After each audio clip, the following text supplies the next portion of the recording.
everybody! My name is Roshani Thakore and I am a socially engaged artist here in Portland.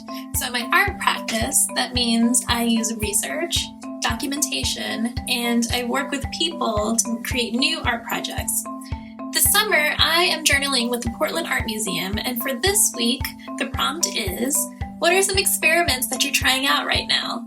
So in this unique time, I have been experimenting in so many different ways, big and small. So this is a list of my experiments.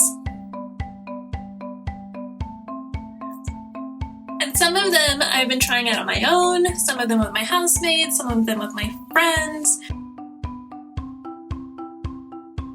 And so I wanted to know if you guys are trying out new experiments during this time, and I would love it if you journaled about them. You can either journal about them with drawings, writing, photos, or videos.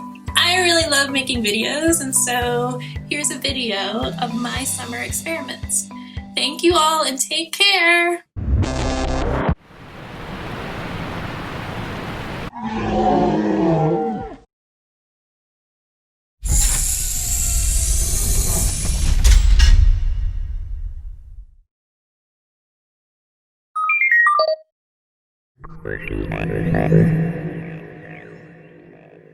Roshani